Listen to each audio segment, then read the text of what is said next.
Hello, and welcome to the Pragmatic Live podcast series, where we tackle the biggest challenges facing today's product management, product marketing, and other market and data-driven professionals with some of the best minds in the industry. I'm Rebecca Kalogeris, Vice President of Marketing and Product Strategy at Pragmatic Institute, and your host for this episode. I am extremely excited today to have Steve Goodyear, founder and product owner of Realizer Services, and the very first person to earn a PMC VIII certification. Welcome, Steve. Thank you. Hi, everybody. All right, Steve. Why don't we start, give our listeners a little bit of context. Tell me about you, Steve, and your background and sort of how you got where you are today. Sure. Thanks. Yeah, my background really came from IT. So I do a lot of information technology work and kind of built up with software through consulting and through as well as working for companies and doing that. And then that led, particularly through consulting, of into more designing services and now thinking about designing products. Awesome. So what drove you to become PMC VIII? And for everyone here listening, the 8th course was the design course for you, correct? Our newest one? That's right. Yep. I just did the design one about a month ago, I think. Yeah. Really, it started more a recommendation. So in consulting, thinking of, a lot of it was really kind of reinventing the wheel each time a customer has a need and thinking, okay, well, we could offer some services around that, to thinking, how can we think of that like a product and making it more repeatable and efficient, and the customer gets better expectations. They know what they're getting, and we're not reinventing the wheel each time. And so we're speaking the same language. And anyways, long story short, someone recommended I try Pragmatic, and so I did the foundation course, and then the focus and the build, I think. And so I was just trying those really to think from a consulting side, how would I apply that to professional services and turn professional services into more of a product?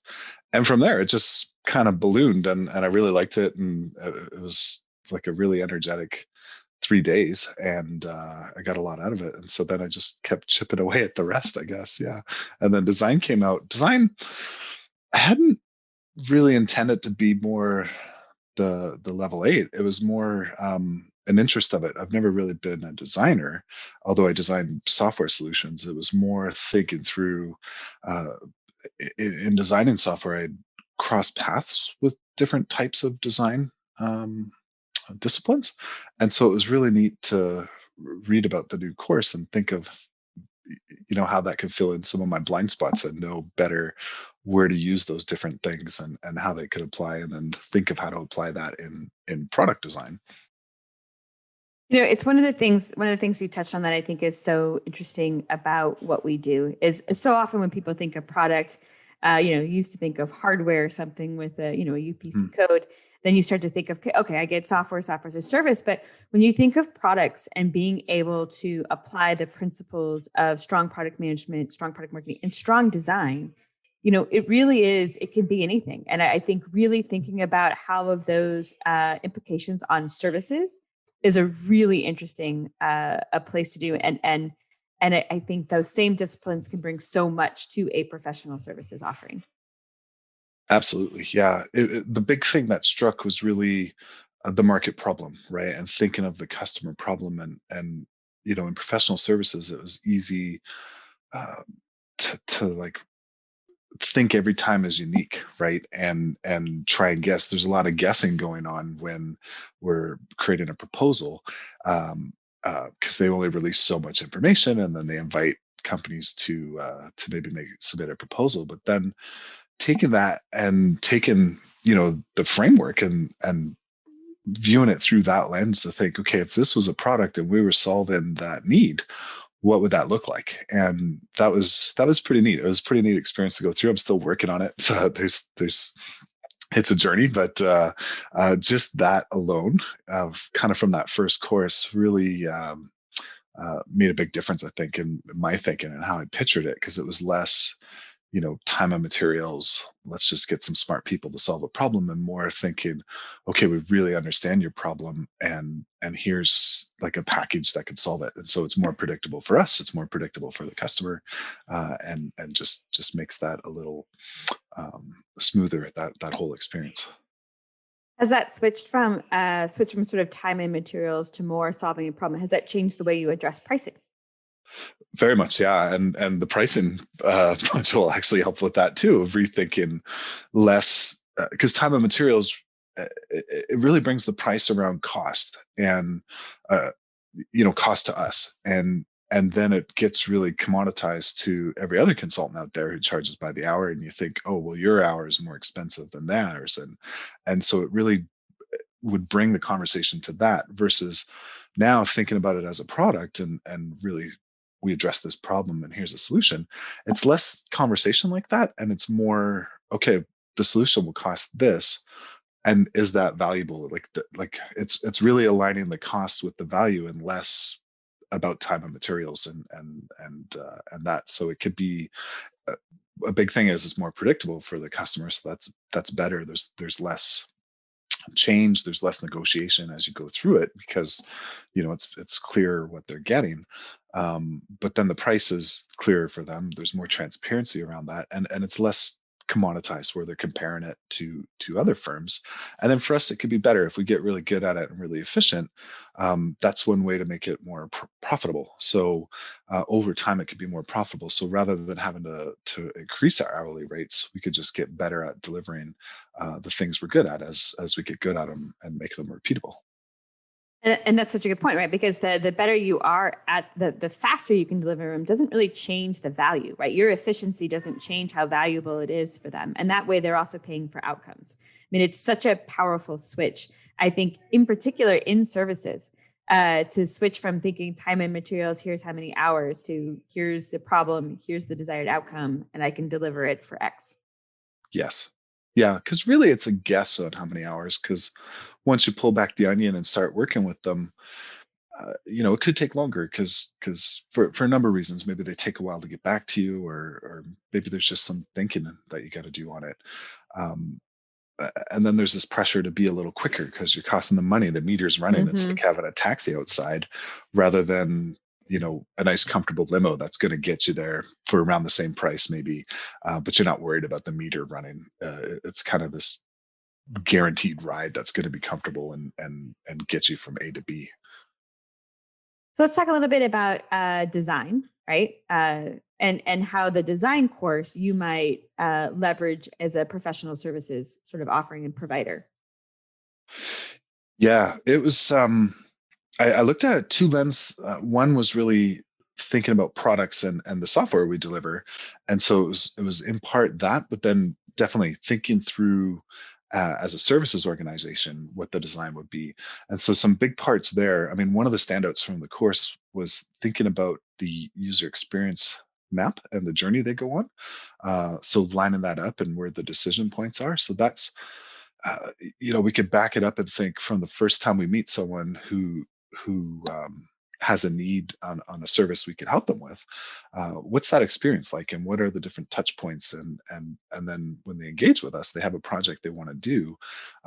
What's that experience like, and where that might have friction, or slow it down. It was neat being able to map that out. That was one of the takeaways I did, and sort of drew that out more from uh, like an engagement and services experience rather than product experience. But it was the same idea. It was pretty neat applying it to that, because it's eye opening, where it's a good model to be able to think through that whole process, and then see where's the areas we can improve or change to make it a better experience for everybody, and simplify some things that maybe aren't necessary, to improve. Yeah, so that was one big standout for sure from the design course. One of the things I think that's so neat about the experience mapping too is there's that sort of emotional elements that you map out there. Mhm. When there are frustrations, when they're frustrated, when they're worried. And again, not speaking of engaging with you, of course, Steve, but having in my career hired a great deal of professional services and vendors, right? As an executive, there is a definite, it is a different um, it is a somewhat different buying process than buying hardware or software, right? Where it is sort of repeatable no matter what. There are all of these contingencies and pieces, and so I would imagine as your clients and really thinking about the places sometimes where a professional services provider feels the most confident, like they've got this, is actually where they tend to communicate the least.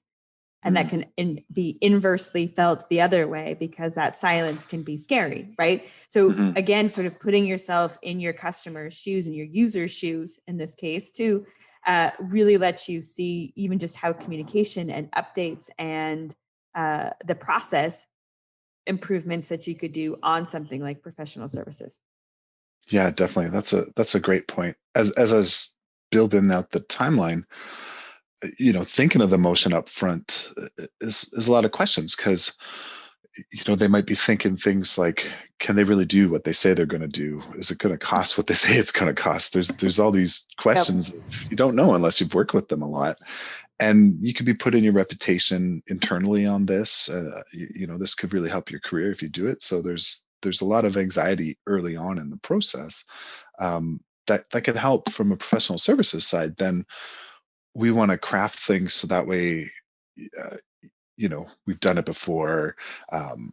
Here's kind of our milestones, so we know we're on track. So that way you could be reassured, and maybe take away some of that anxiety by reducing the commitment, maybe, or showing more of the secret sauce of how we're going to get there, and make you look good, and build it around there, knowing that that's kind of your anxiety early on, and then following that all the way through to make sure we build on that. But yeah, definitely, that's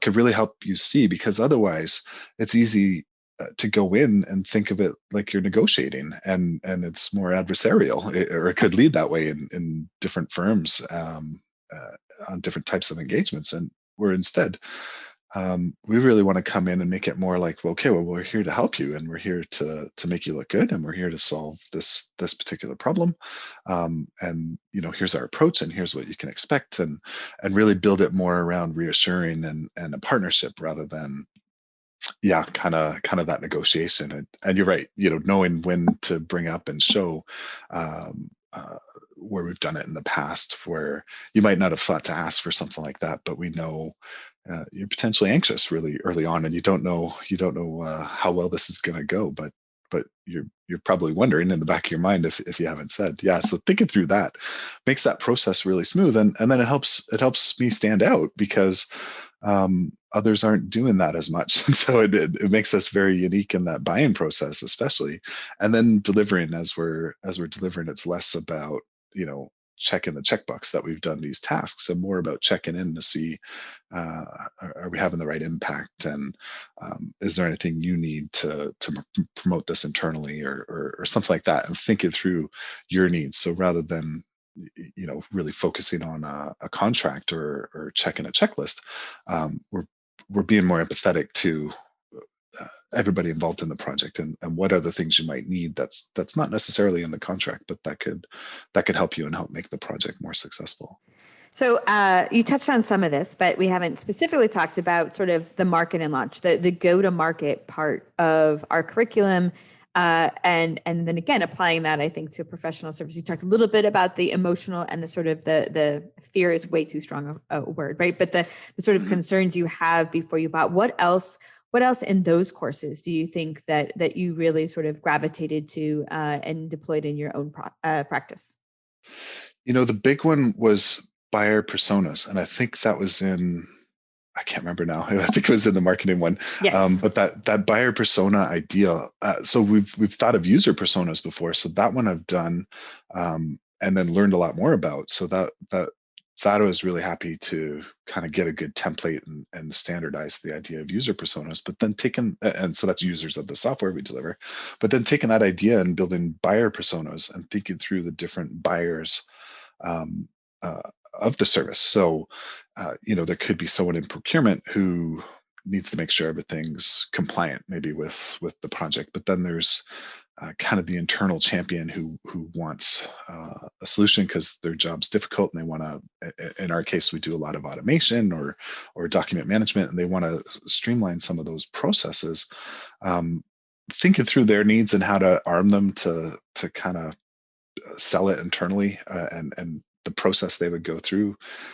That was really interesting in a market sense, because it really changed and helped me think more from a customer side. How are they going to buy this? And beyond just how are they going to discover it, but the buying process is tricky, because they see it and they like it, but there's so many different people that might be involved, and think it through who those people are, and kind of mapping that out and using these buyers personas. That was a really valuable tool. That one especially really made a big difference for me. One of my favorites, though, to be fair, I'm biased on the product marketing side of the house. But I think that I always say, like, if you really understand your buyers, there's usually, since we're B2B space, right? There's generally more than one. Everything you do in marketing and go to market makes so much more sense, right? You Mhm. understand the language they use, you know where they are, you understand the problems and how they describe them. And then you're really reflecting back to them, not in a parroting way, but in a way that helps them find themselves in your messaging, right? And for them to believe that you understand their pain and that you have that you're credible in your ability to solve it. Super powerful.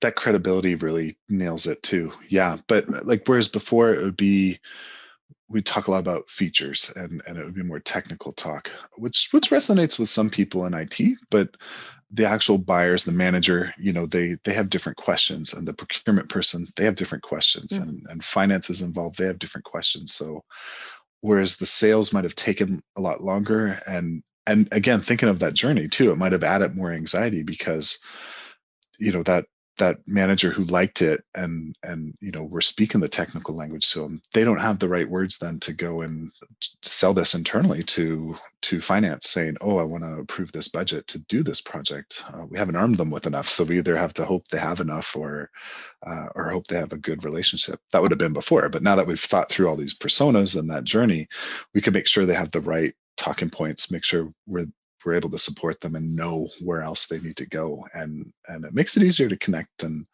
with the right people too, so that way we've matched the right projects and the right customers that are looking for the type of projects we do. All right, I'm going to put you on the spot a little bit here, Steve. So one of the very, very big things that we teach, right, are Nahido visits. So is that something that you guys have deployed? Can you tell me how that's going? This was another one of the biggest changes. So uh, in the last firm I worked at, we tried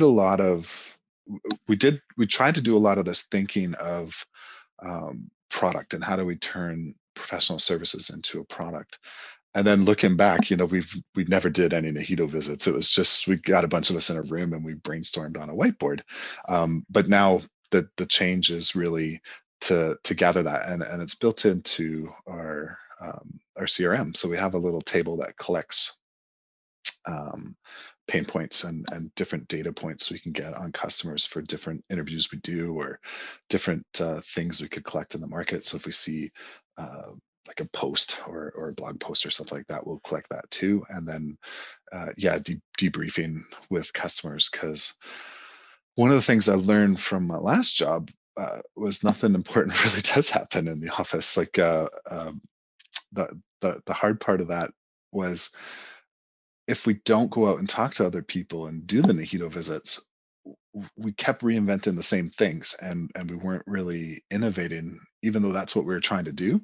We had all the same people in the same room and drawing on the same whiteboards, and didn't really come up with new product ideas that resonated, because we weren't talking to outside people. So yeah, that was one of the biggest changes as well, is collecting those data points, and the terms they use, and understanding how it fits, and then probing deeper to make sure we understand it better as we get it. It's good. We try and do a debrief on projects as well, to get more beyond just the lessons learned of how the project go and how are we to work with, but probing a bit on that to see, did we solve the problem, and were there other problems, and uh, did did we surprise ourselves on this project, and did you learn anything, and was there anything we could have known ahead of time, or taught you ahead of time, to maybe expand the project or do something different. So that's always a good source. Um, I haven't been good at kind of the win-loss ones though, going to collect them from the loss, but definitely other ones where we have good relationships, we really try and dig in and get more uh, information, and that's just helping us learn and like I say, we put it in our CRM tool, and that collects a lot of data points too. So that way in the future, it'll benefit us even more too, I think. Now your homework now though is to do the win-loss too, because they're Yes. super powerful. And I've done them both direct, which is great, but I've also used some third parties because I think it is one of the easiest things that gets sort of a downgrade. It's the thing that gets dropped, Yeah. just in the rush for things and the different things. But I find, and I find the information from the wins just as valuable as from the losses.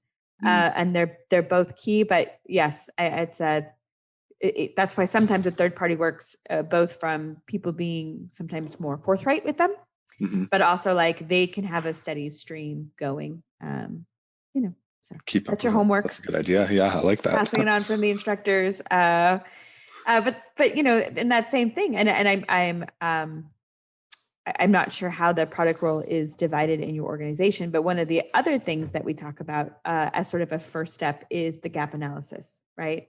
How good are we doing these activities? How important are they to us as an organization in the spot in the life cycle that we are? And what's the gap? How do we prioritize where to focus? Have you done that? I did it for my previous organization as well, just to because it was I remember doing it that night when I took the foundations course, because it was such a good experience to go through and eye-opening that I went through there. I have it as a bit of a checklist. I haven't checked in on it recently enough though. So yeah, that's some more homework for me. But no, I remember I'll doing stop assigning homework. Sorry. but it was quite eye-opening, and it's a good checklist to make sure we kind of set ourselves up and don't fall into bad habits of stop talking to customers and moving into a room with a whiteboard with just ourselves. It could be easy to fall into those habits if we don't have that kind of structure and that framework that encourages us to get out there and do more research that's outside the office. I think it's good for keeping us honest. I also think, in all 37 boxes are important. Everything we teach in the 8 courses, I think is really valuable. But you do have to prioritize. There is just a limited number of resources. And that's the other reason it's good. What we don't want is for someone to be like, there's so much, I can't possibly do it all. Right. It's like, no, of course you can't, but let's figure out what's the most important. Let's tackle that first. Then let's add that thing. So it keeps focus, but I also think it sometimes relieves some of that tension and pressure of not being able to do all the different homework from all the different courses that you want to. Right. So it's good both ways. I agree. Yeah, and that's been my experience. I'm more iterative. I still have the paper handout of the framework and haven't gone through and checked them. I probably should, and that will help me focus. But every once in a while, I kind of use that to think of what else to add as I get good at the other ones. But yeah, I've gone through and used a bit more focus and pick my favorites that really moved it a lot. But yeah, I agree. It's even just picking a little made a big difference. And as I get more, and as we get more teams that could more on the team that could fill in more of those blanks, can help as well. So one of the things that we've added to our products and in the time that you've been attending our courses is the Pragmatic Alumni Community. Mm-hmm. And is that, I would love just to kind of get your thoughts on that and how you've utilized that and where you've seen the value. It's been great. I joined when they first launched it, and there was a big rush of chatting, and then it went quiet for a while, and then there was a big rush, I think, as everyone got used to it and came back. So it was and I joined a whole bunch of communities in there. So that's another one. Maybe I got to focus more and pare back and think which ones I should really contribute to. But I got to meet a few people.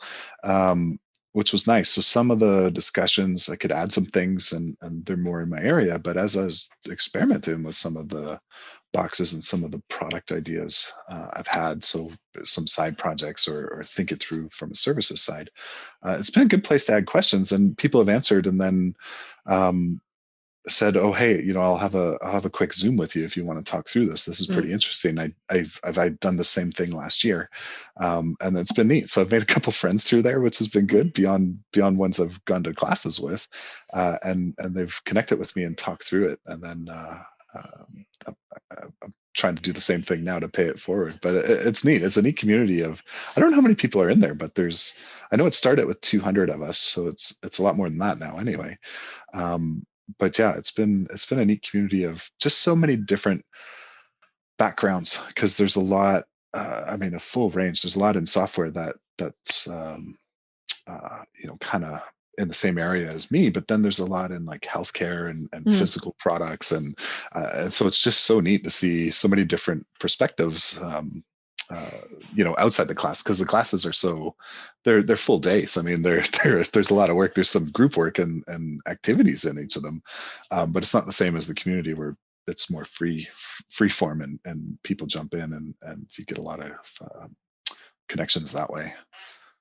And that's my favorite part of the community, is sort of those connections with people. And one of the things I find interesting is so many people wanted the community so they could find people like them, people in the same industry with the same offerings. And there's a ton of value in that. But I also find such interesting value in the way people with completely different products solve their problems, because they really come at it from a different history with a different perspective. And sometimes there are pieces in there that are so applicable, but so foreign to how, software as a service approaches it, but you see how hardware does it and you think, oh, there's some kernels in there that are really interesting to explore. Yes, yeah, I agree, and they're just interesting perspectives and backgrounds, and yeah, interesting stories. But being able to discover that, I wasn't expecting that really. I thought, like, I joined a couple of the communities, and it was like software as a service, and I'm kind of interested in that and wanted to learn more. So I've a bit of a fly on the wall listening to the discussions. But then that moved me to, I can't remember what group that eventually brought me to, but I eventually went and joined that one, and it was completely different, not software people, and talking about all relevant things that I'm interested in. Yeah, so it was a nice way to really expand my circles and see how other products do it that still that's applicable, which was neat. So Yep. just yeah, because I remember when I started Pragmatic, they had a site, but it was really to download templates, and Mm-hmm. that was valuable and good because all the templates were helpful. But that was missing. Yeah, not to be able to hear how other people were using it and continue the conversation. So yeah, it was nice. It was nice when they added in the alumni community for sure. Awesome. All right, Steve, this has been super enjoyable, and we've talked about a lot of different things. If you were going to have our listeners think about two things, two takeaways from your career, from the classes you've taken, what you've done professionally, two things that they would maybe do differently tomorrow based on what we talked about today, what would it be? The first one would really be focusing on the customer and the customer problem. Maybe people are already doing that more, but that was a big, and it seems in hindsight's like such common sense, I guess. It's obvious in hindsight, but really focusing on that uh, kind of opened my eyes and solved a lot of questions I had, or a lot of blocks maybe I had. So that would be a big one. Really know it well, and if you were to pick one thing, one block, I'd really choose that one first, and do it well. The other one is kind of a second one. I almost want to say buyer personas because I like that, but I already talked about it so much. So maybe I'll repeat myself. But I really like the buyer personas too, because thinking about the buyers, it helped me understand the process more and understand why um, sales cycles were maybe slowing down, or why things weren't being adopted in the way I thought they might have been, because I was really looking at it from my own lens and not from how someone would want to buy or procure services. So and solve a particular problem and make sure I'm speaking around there. So the two kind of go hand in hand, and they're really early, I guess, in sort of selling and marketing. But I'd probably leave it with those two, is really, what is the problem in the market, and really know that well. because so much of the product design and product solutions come out of that. And then, yeah, really know the buyers, the different people involved in that experience, in that journey. And then, yeah, the rest will sort of fall into place after that. But knowing those two, I think, are probably my two favorite today anyways. And those are great ones, Steve. Perfect answers. All right, Steve, I really enjoyed our conversation. I hope you come back and talk to us along your path, keep us updated. It was very enjoyable. So thank you so much. Thank you. Yeah, it was great. Thanks so much. That does it for today's episode. Thanks everyone for listening. And don't forget to join us next week when we tackle another great topic designed to help you elevate your product, your company, and your career.